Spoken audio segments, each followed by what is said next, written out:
A saúde é a principal preocupação do brasileiro. Pesquisas revelam que o assunto superou o medo do desemprego e até da violência urbana. E as críticas não se limitam ao sistema público. Segundo o Datafolha, 70% dos clientes de planos particulares estão insatisfeitos. Como garantir o direito do cidadão à saúde de qualidade? Quais os benefícios e as desvantagens de programas como Mais Médicos? Para falar sobre o assunto, recebemos o advogado Francisco Tadeu Souza, especializado em direito médico. Está no ar o Observatório do Terceiro Setor, o olhar da cidadania.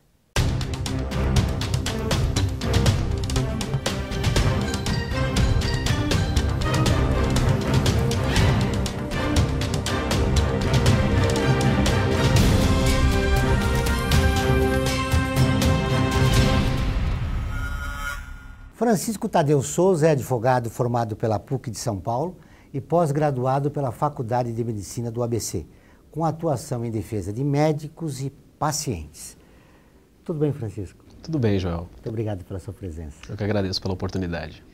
Por que aumentou a preocupação do brasileiro com a saúde?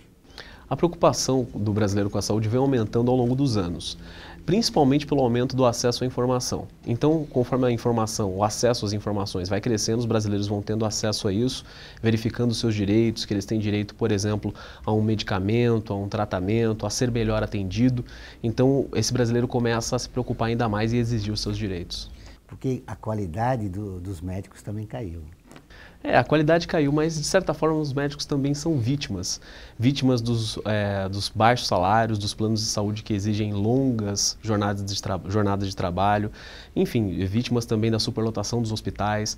Então, de certa forma, fica difícil um pouco conciliar a quantidade de pacientes com a qualidade do serviço. Realmente a qualidade caiu, mas eu acredito em função das falhas do sistema. Quais são as principais reclamações em relação aos médicos que os pacientes fazem?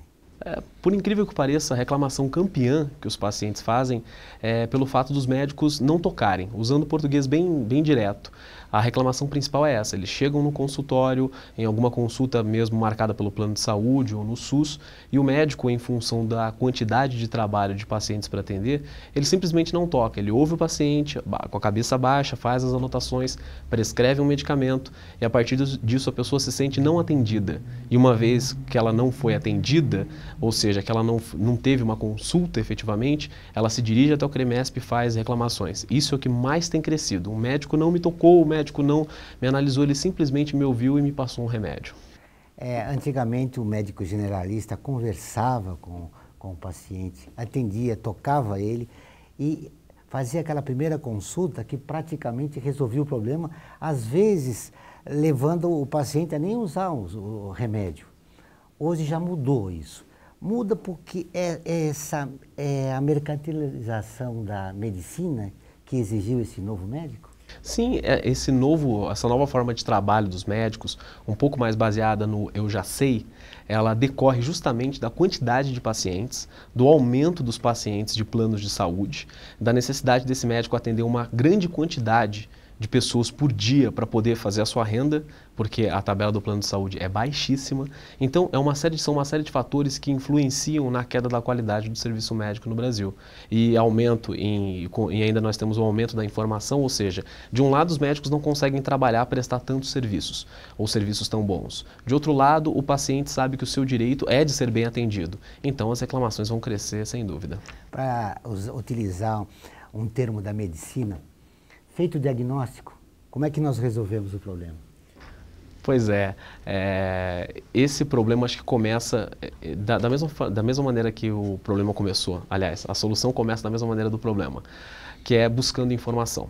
Então, quando o paciente se dirige ao médico, sabendo já que ele tem direito a um bom atendimento, ele deve verificar também os direitos que ele tem depois dessa consulta.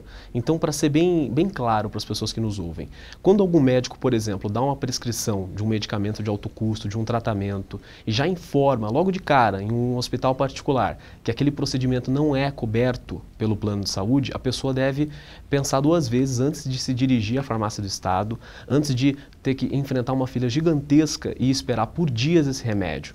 O médico faz isso às vezes por desinformação, às vezes por pressão interna do hospital e do plano de saúde para não perder pacientes. Enfim, então a pessoa deve tomar ciência que o seu direito é ser atendida naquele hospital, é ter o seu medicamento naquele hospital. Então eu acredito que a solução também é a informação. Ela deve se informar dos seus direitos para conseguir exigi-los. A pessoa tem seus direitos, mas a gente vê extensas filas para quem precisa realizar, por exemplo, um exame mais apurado. O que essa pessoa deve fazer? Ela tem direito, mas não é atendida. A pessoa tem direito, muitas vezes sabe desse direito, mas não sabe como fazer com que esse direito aconteça, materializar esse direito, digamos. Eu acredito que a solução começa em pressionar o governo. Aquela velha história, uma andorinha só não faz verão, mas é necessário que a pessoa busque os direitos dela perante o judiciário. Ou seja, pegue o relatório médico, pegue os seus documentos, vá até o fórum próximo à sua casa, procure o juizado especial cível, formule sem advogado, não há necessidade, a sua reclamação informando que você recebeu uma prescrição médica para um exame, para um procedimento, medicamento, que você já está aguardando há um bom tempo, que você não foi chamado para realizar esse procedimento e solicite que o juiz determine que isso seja feito conforme a urgência prescrita pelo médico. Se uma pessoa, se 10 pessoas, se todos buscarem os seus direitos, o governo vai ficar pressionado, vai se sentir pressionado. É necessário ter uma doença de risco para se fazer isso? Não, não é necessário. Basta que a pessoa tenha uma necessidade médica não atendida. Ou seja, às vezes é uma doença simples até, de fácil tratamento, mas que exige um exame um pouco mais complexo, ou nem tão complexo assim, mas que a pessoa simplesmente não tem acesso. É até por isso que o nome do juizado é Juizado Especial Cível. É o antigo juizado de pequenas causas. A causa não precisa ser grande, a doença não precisa ser complexa. Basta que haja o descumprimento daquele pedido médico. Essa colocação que você fez também vale para os planos de saúde, porque tem pessoas agora esperando meses a autorização para fazer um exame. Sem dúvida, principalmente contra os planos de saúde. Quando a pessoa recebe a prescrição médica e o plano de saúde não agenda, não marca ou simplesmente fala, olha, nós vamos entrar em contato e esse contato nunca chega, ou então quando eles dizem isso será autorizado em 2, 3 dias e essa autorização também nunca chega, a pessoa deve se dirigir também ao Juizado Especial Cível, buscar os direitos dela, sempre acompanhado do relatório médico e solicitar que o juiz determine imediatamente a realização daquele exame, daquele procedimento, enfim, que determine que o plano cumpra a parte dele cubra o tratamento. No próximo bloco, vamos continuar a entrevista com o advogado Francisco Tadeu Souza, especializado em direito médico. Até já.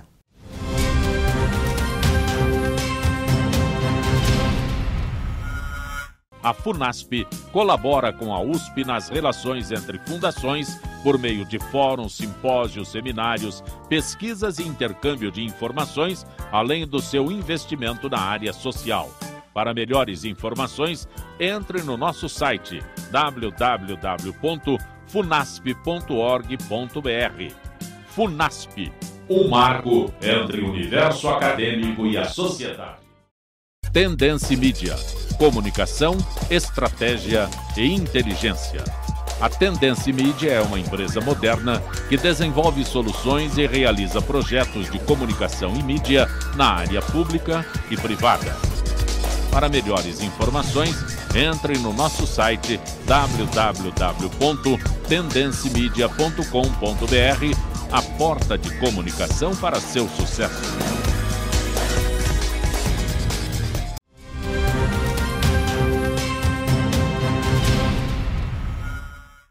Estamos de volta com o Observatório do Terceiro Setor, o olhar da cidadania.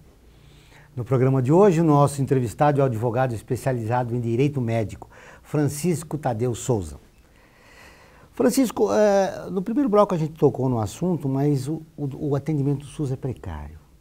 Imensas filas, demora no atendimento médico, a qualidade dos médicos, como você próprio disse, eles têm que atender um número excessivo de pessoas e não atendem bem. É um problema que não vai terminar nunca? É um problema que precisa ser, não vou dizer administrado, mas enfrentado com coragem pelos governantes. Se os governantes, eu até havia comentado contigo, se os governantes começarem com coisas simples, com propostas simples, orientações para os seus subordinados, o pessoal da secretaria, para filtrar os pacientes que chegam no SUS, eles vão diminuir a demanda. O filtro não deve ser feito com base na doença, mas deve ser feito com base nos próprios direitos da pessoa.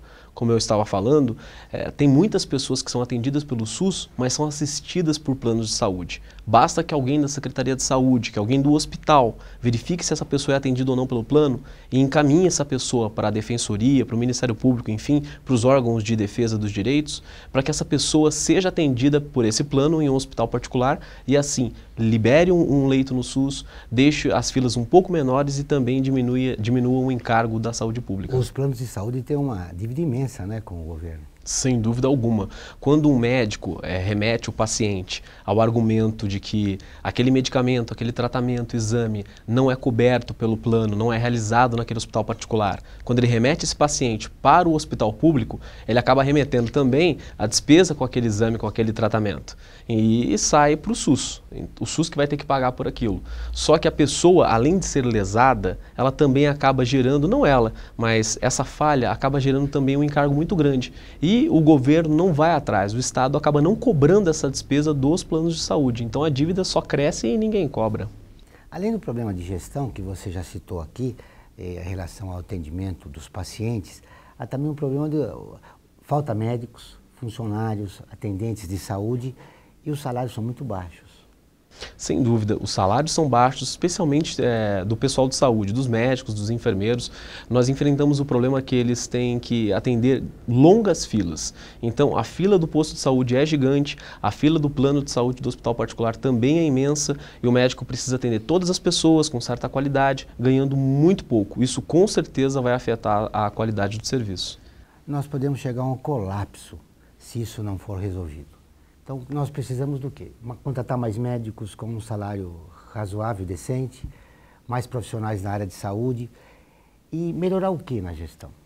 Melhorar o fluxo de informações, especialmente o fluxo de informações. Verificar se a pessoa, se a atendente do hospital, da Secretaria de Saúde, da Farmácia do Estado, está buscando informações acerca dos direitos daquela pessoa, se a pessoa que está sendo atendida tem ou não plano de saúde. Eu acho que também precisa ser melhorada a questão interna dos hospitais, depois que a pessoa já foi atendida, mesmo tendo plano de saúde, fazer com que esse papel, esse documento chegue até a cobrança, até o departamento jurídico, as defensorias, procuradoria, enfim, para que seja feita uma cobrança do plano de saúde. Então, acho que as informações precisam circular melhor dentre os órgãos do Estado para que as pessoas de direito, as pessoas que devem cobrar os planos, consigam trazer mais recursos para a saúde pública e consigam fazer com que esse dinheiro aumente o salário dos médicos, melhore a infraestrutura, dê mais condições de conforto para os pacientes. Eu acho que a coisa começa muito daí. A questão é essa, por que o governo não cobra dos planos de saúde o atendimento das pessoas que estão inscritas, né? Aí está aí a solução para melhores salários para a área de saúde. Com certeza. E aí, o que a gente se pergunta também é que se falta médico, falta hospitais também? Faltam hospitais, mas falta talvez distribuir melhor os hospitais que nós temos, fazer com que os hospitais e os meios de saúde cheguem também aos extremos do Brasil, aos extremos do estado, interior, enfim, não só apenas os médicos. Não basta colocar um médico brasileiro ou não, tanto faz, não basta colocá-lo em uma situação difícil lá no interior de difícil acesso. Nós também temos que dar condições de trabalho para ele, fazer com que chegue até ele medicamentos, antibióticos, meios para exames, para que ele também seja assessorado, para que ele tenha um aparato científico para atender a pessoa, porque o médico sozinho, ele consegue entender o problema, consegue exercer a atividade dele, mas ele precisa de medicamentos, precisa de uma série de coisas para poder ajudar o povo. Falando em medicamentos, esses medicamentos caros ou até mesmo importados, você só consegue no SUS através da justiça. Infelizmente, nós temos aquele rol de medicamentos oferecidos pelo SUS. Pois bem, só que muitas tecnologias de medicamentos não estão nesse rol. Nós sabemos que a burocracia brasileira não anda ao mesmo passo da tecnologia científica, da tecnologia na medicina. Então é importante que a pessoa, quando recebe uma prescrição para um medicamento desse, ainda que considerado experimental, ainda que não regulamentado no Brasil, ainda que proibido, ela vá buscar os direitos dela, porque se o médico prescreveu, se ela precisa, ela não pode padecer em função da burocracia. Sobretudo quando a doença é grave. Com certeza. Agora, quando você consegue na justiça o acesso a esse remédio através do SUS, eu tenho uma reclamação de um amigo que ele teve que entrar várias vezes na justiça para conseguir o remédio. Ele entrou, conseguiu uma vez, mas a segunda vez não vale. Eu não entendo isso. Talvez tenha sido uma questão processual. Muitos acabam entrando com um processo, com um pedido judicial muito restritivo. Então, a pessoa precisa de um remédio hoje, por exemplo, um paciente oncológico. Hoje ele precisa de um medicamento. Só que amanhã, possivelmente, ele precisa também de outro. Ou então ele precisa variar o esquema quimioterápico. Ou então ele ainda precisa de uma outra terapia, de um outro tipo de associação, de uma outra conduta. Então, se no processo judicial nós restringirmos o pedido a apenas aquele medicamento que já foi prescrito e não deixarmos esse pedido amplo o suficiente para abarcar a assistência médica que se fizer necessária, com certeza a pessoa vai ter que entrar com 1, 2, 3 ações na justiça.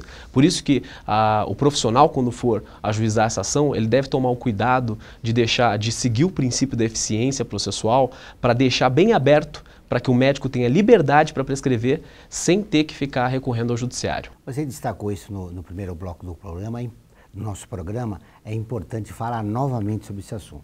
Quem precisar ter acesso à justiça para ter atendimento no SUS ou até mesmo no plano de saúde, pode recorrer à justiça gratuitamente e sem necessidade de advogado.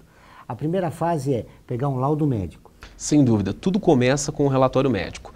É óbvio que o médico não é obrigado a escrever a CID da doença, aquele código numérico da Classificação Internacional de Doenças, mas é importante que o paciente peça para o médico colocar um relatório em que conste a CID, ele, em posse desse relatório, juntamente com os documentos pessoais comprovantes de residência, esse paciente pode se dirigir ao Juizado Especial Civil, solicitar ali ao próprio atendente que entre com uma ação. Não importa o nome técnico, basta falar que entre com uma ação contra o Estado, o município, enfim, para que aquele procedimento prescrito pelo médico seja executado com rapidez. No caso de doença grave, esse procedimento na justiça é vara de pequenas causas, é isso? Juizado Especial Civil. Juizado Especial Civil. Quanto tempo ela tem que esperar? Para que ela tenha direito a recorrer à justiça? Ela tem direito ao atendimento. Ela não tem que esperar. Ela não tem que esperar. Se o médico, como eu costumo dizer, o processo judicial na saúde começa com o relatório médico, não começa com o trabalho do advogado, é o próprio médico que começa a defesa dos direitos. Então, basta que o médico expresse a urgência daquilo. Se ele precisa de um exame... Desculpe interromper, ele é obrigado a fazer isso. Se a pessoa solicitar, ele é obrigado. Mesmo sendo do SUS, ele é obrigado. Ele é obrigado porque... Pode alegar que, olha, eu não tenho ordens para isso, ele é obrigado a fazer um laudo. Ele é obrigado, é um documento médico que compõe o prontuário. O prontuário, como todos os documentos médicos, é de propriedade da pessoa, do paciente. Ele fica sob a guarda do médico ou do hospital, mas ele pertence ao paciente. Então, o processo judicial começa com o relatório médico. O médico fez o relatório, expôs a urgência, se ele precisa daquilo com muita urgência, peça para o médico colocar que é urgente e depois com esse relatório escrito urgência, vá até a justiça. Se eventualmente o médico não quiser escrever, não quiser se expor, não vou colocar se é urgente, não vou colocar se é risco de morte, enfim, a pessoa mesmo com aquele relatório, sem esse termo de urgência, ela consegue ir até a justiça e demonstrar com as próprias palavras o que está acontecendo. Ou seja, olha, eu recebi essa prescrição há uma semana, há um mês, mas eu preciso disso rápido. Você pode me ajudar? Então a justiça com certeza não dirá não. Ela vai redigir o termo, a pessoa vai assinar e aquilo vai ser executado. Imediatamente? Possivelmente, basta que a pessoa não esqueça de pedir uma liminar. Ela não precisa lembrar do nome exatamente lá no fórum. Basta que ela peça essa liminar ou para que ela informe, basta que ela informe que é urgente. Ou seja, ela precisa daquele procedimento, é urgente, então eles vão fazer com que aquele processo não caminhe na mesma fila dos outros. Vão fazer com que aquele processo tenha prioridade com relação aos outros processos, para que essa pessoa tenha um atendimento muito mais rápido. Vamos agora a mais um intervalo e voltamos dentro de instantes. Aguardem.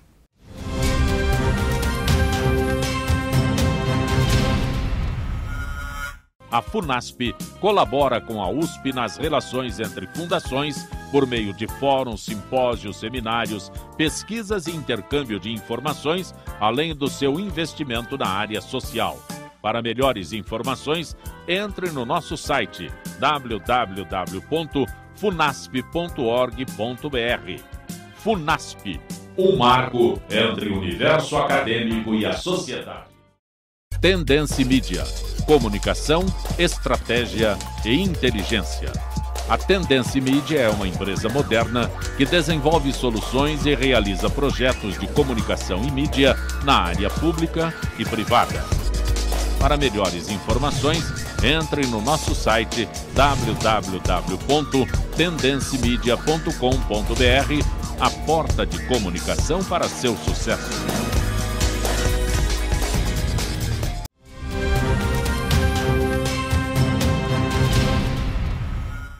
Chegamos ao último bloco do Observatório do Terceiro Setor, o Olhar da Cidadania. No programa de hoje, conversamos sobre o direito à saúde com o advogado Francisco Tadeu Souza. Francisco, durante esses anos de atendimento, você teve casos que marcaram. Sem dúvida. Um caso que me marcou muito foi o do médico que em um dia prescreveu um medicamento e ainda asseverou que o paciente tinha urgência em receber esse medicamento, mas no outro dia ele deu alta em função de uma imposição do plano de saúde. Qual era a doença do... Leucemia linfóide aguda. Estava com leucemia. Ele disse que o paciente precisava de um remédio, não chegou o remédio e ele deu alta. Deu alta no outro dia. Por pressão do plano de saúde. Por pressão do plano de saúde. Tanto que no próprio relatório, eu tenho guardado comigo até hoje, ele ainda escreveu que ele dava alta sob orientação administrativa. Então, é a administração de um hospital, é a administração de um plano de saúde, falando muito mais alto do que a necessidade da saúde, da própria saúde. O que aconteceu com o paciente? Ele faleceu. Morreu. Esse médico pode ser acionado na justiça? Pode, já deve, né? Sem dúvida, já foi acionado na justiça, junto ao CREMESP, já respondeu administrativamente, civilmente, e o processo criminal ainda está rolando. Ele corre o risco de perder a licença para... Se partimos do ponto de vista que ele simplesmente agiu contra a finalidade para a qual ele se formou, ele deveria salvar vidas, não defender interesse econômico e administrativo de um plano de saúde. Então, isso é que tem sido defendido no processo e eu acredito que sim, ele pode, do ponto de vista da lei, ele pode perder a carteira, a licença para ser médico. Eu acredito que isso vai acontecer. De qualquer forma, os planos de saúde, eles obrigam os médicos a terem um comportamento antiético. Isso tem solução? Você disse agora da tabela. Um aumento nos honorários seria a solução? Seria uma possível solução, mas não só com relação ao plano de saúde em si fazer alguma coisa. Quem fiscaliza o plano de saúde, a ANS, também deveria verificar a qualidade de trabalho do médico. Os próprios diretores clínicos dos hospitais, que devem verificar a qualidade de trabalho dos seus médicos, deveriam ir mais atrás do plano de saúde, exigir, fazer uma certa pressão interna para que o plano melhore a tabela, pelo menos para aqueles médicos, para que pague as horas extras, e também uma mudança legislativa para incluir na cobertura dos planos de saúde não só medicamentos, não só quimioterápicos orais, mas também honorários do médico. Porque se a pessoa é atendida por um plano de saúde e ela tem direito à assistência médica, ou seja, ela tem cobertura para uma determinada doença, porque é muito estranho, então, se o plano cobrir o medicamento, cobrir o hospital, mas não cobrir o que o médico vai receber. Então, é uma assistência médica, é uma cobertura falha. É importante uma mudança legislativa também para que o plano cubra os honorários médicos da maneira que devem ser cobertos. Além dessa mudança legal, há também destacar a qualidade das faculdades de medicina. Sem dúvida, a qualidade caiu muito, infelizmente, mas eu realmente acredito que a coisa não vai melhorar com essa proposta de fazer com que os médicos recém-formados trabalhem 2 anos ou algum tempo em hospital público. Isso não vai ajudar em nada, isso só vai fazer com que os bons jovens, os bons universitários, aliás, os bons vestibulandos se afastem dessa faculdade, que é essencial para a melhora do nosso país. Então, as faculdades caíram muito, realmente, a qualidade caiu muito, houve uma mercantilização do ensino da medicina, só que o governo precisa ajudar, pelo menos não espantando. Para advogar, o advogado tem que fazer um exame na ordem. Né, para começar a sua carreira profissional. Os médicos já têm essa iniciativa, mas não é obrigatório. Deveria ser obrigatório. Olha, colocar um exame para o médico fazer, particularmente eu sou contra. Sou contra. Por quê? Porque o médico já deve passar por uma seleção interna para a própria especialização. Eu sou a favor que o médico se especialize, não sou a favor que o médico termine a formação apenas na clínica geral. Mas sou a favor que, por exemplo, se ele vá seguir nessa área, que ele seja obrigado a passar por uma pesada seleção interna para que ele faça aquela residência. Ou seja, para que ele efetivamente se forme e seja um especialista. Então eu acho que a seleção feita pelos hospitais, que é muito prática, muito técnica e muito puxada, ela vai fazer com que esse filtro já seja bem feito. Será que é possível isso com o espírito de corpo que existe na carreira médica? Infelizmente, eles são muito corporativos, mas de certa forma acredito na competência dos grandes hospitais, das escolas de medicina, então eu creio que esse seria um caminho um pouco mais técnico para uma medicina um pouco melhor. Diante dessa realidade, como é que você vê o programa Mais Médicos? O Mais Médicos é um programa que precisa ser melhorado. A ideia é muito boa, mas junto com os médicos, nós também precisamos mandar medicamentos, material para fazer exames, meios de saúde, ou seja, material de trabalho do médico. Não basta enviá-lo, ele também precisa de meios para poder exercer a sua arte. Ou seja, infraestrutura. É necessário não só atendimento, mas que ele tenha acesso a remédios, a equipamentos para fazer exames. Sem dúvida. A medicina brasileira reclamou desse programa Mais Médicos, mas reclamou e eu não vejo resultados. Quer dizer, os médicos foram contra o programa, mas não apresentavam nada em relação a isso, ou seja, uma sugestão nova. Para fechar o nosso programa, como é que você vê a realidade da medicina brasileira na perspectiva do direito do cidadão de ser bem atendido, seja no SUS ou pelo plano de saúde? A medicina brasileira pode melhorar muito. Ela depende, e essa melhora começa muito a partir do cidadão. O cidadão deve se informar dos seus direitos e o cidadão deve fazer com que os seus direitos aconteçam. Não basta ficar reclamando, falando mal do governo. Ele deve exigir dentro dos instrumentos que a lei já dá os direitos de saúde dele. Então, por exemplo, ele sabe que sendo paciente de um plano de saúde, ele tem direito a receber aquele medicamento prescrito pelo médico dele, do plano de saúde, no hospital de tratamento. Ele sabendo que ele tem direito a ser atendido com qualidade, a ser analisado pelo médico de maneira coerente, de maneira que o médico perca um pouco mais de tempo com ele, na verdade ganhe. Então, ele deve fazer isso valer. Se o médico, se eventualmente o hospital, se o plano de saúde se colocar contra os direitos do paciente, ele deve procurar o PROCON, deve procurar o CREMESP, deve exigir os direitos dele. A melhoria da medicina brasileira, da saúde do brasileiro, passa pela sua conscientização. Conscientização e coragem de ir atrás dos seus direitos. Obrigado pela entrevista, prazer em revê-lo. O Observatório desta semana termina aqui, mas nós queremos continuar em contato com você. Acompanhe notícias, artigos, nosso programa de rádio e muito mais no portal www.observatoriotercetor.com.br. Envie comentários, críticas, sugestões. Participe do Observatório do Terceiro Setor na construção de uma sociedade mais justa, solidária e sustentável. Até o próximo programa.